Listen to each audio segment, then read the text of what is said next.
Il y a, dans la politique camerounaise, une question que beaucoup se posent, souvent en silence, parfois à voix haute, et qui revient comme un refrain dans les discussions informelles, dans les analyses des experts, dans les débats de café et sur les réseaux sociaux.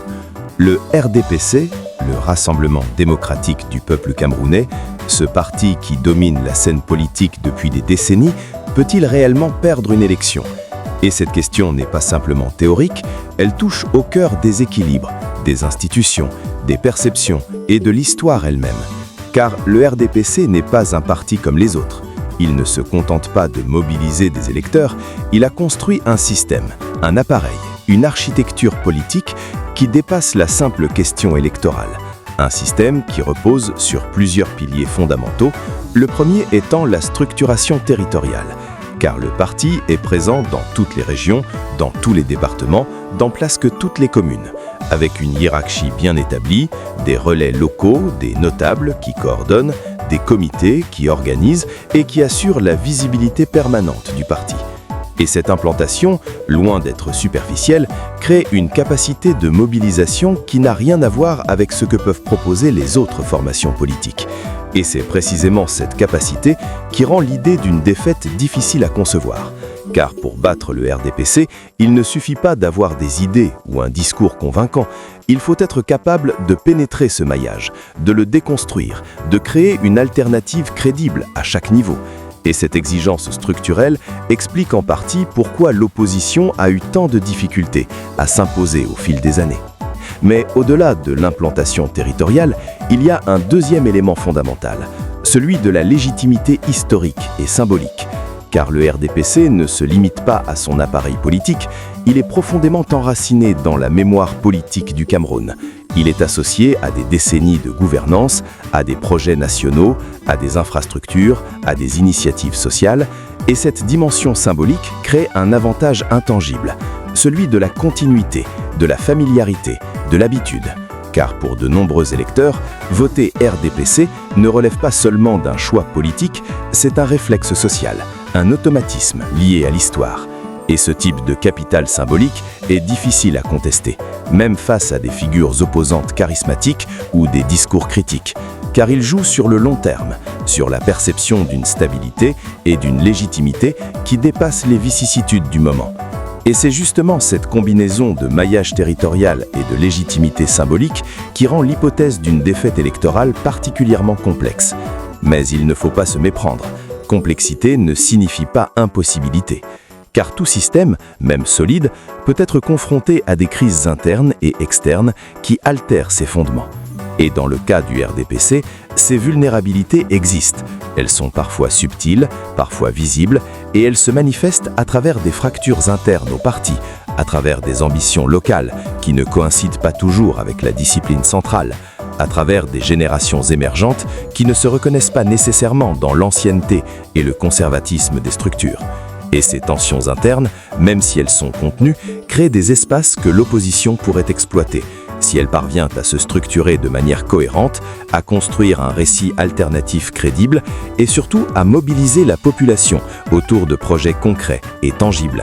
Car en politique, la perception d'efficacité compte autant, sinon plus, que la simple présence institutionnelle. Et c'est là que réside le défi pour tous ceux qui voudraient imaginer une victoire du RDPC. Car il ne s'agit pas seulement de battre un parti, il s'agit de dépasser un système, de réinventer le rapport de force, de convaincre des électeurs, souvent habitués à la continuité, souvent prudents face au changement.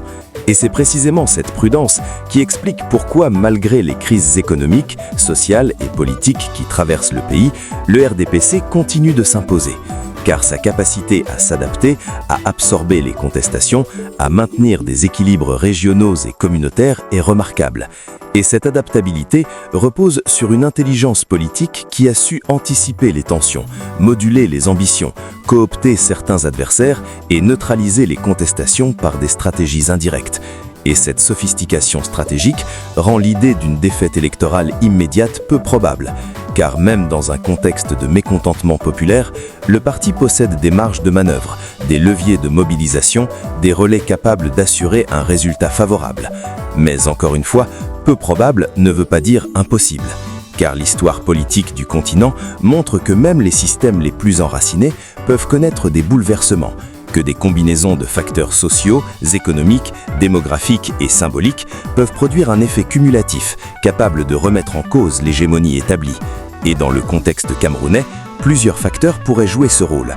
La montée d'une jeunesse critique et connectée, la consolidation d'une opposition capable de fédérer, l'émergence de crises socio-économiques suffisamment marquées pour modifier les comportements électoraux et la perception que le parti est incapable de se renouveler ou de répondre aux aspirations actuelles.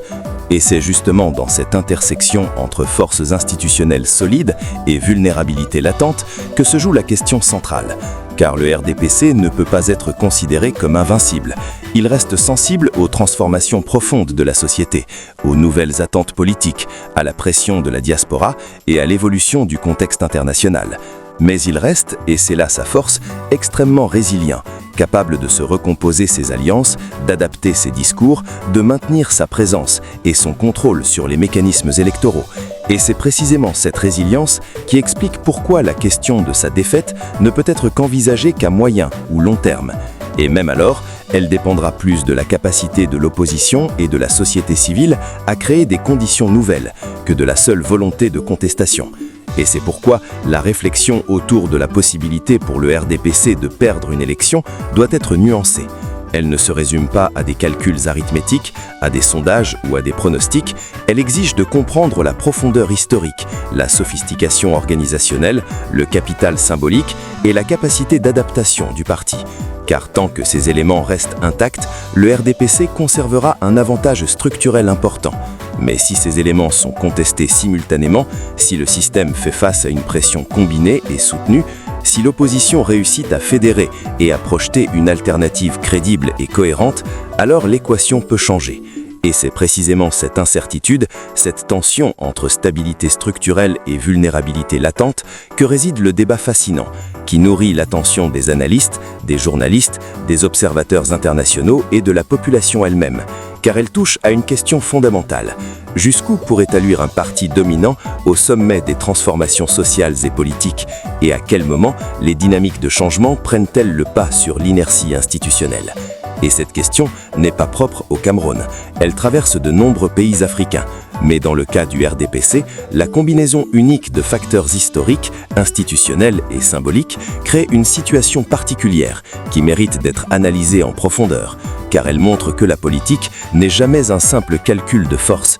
Elle est un mélange complexe de structures, de perceptions, d'héritage et de contingence. Et dans ce mélange, le RDPC occupe une place à la fois solide et vulnérable.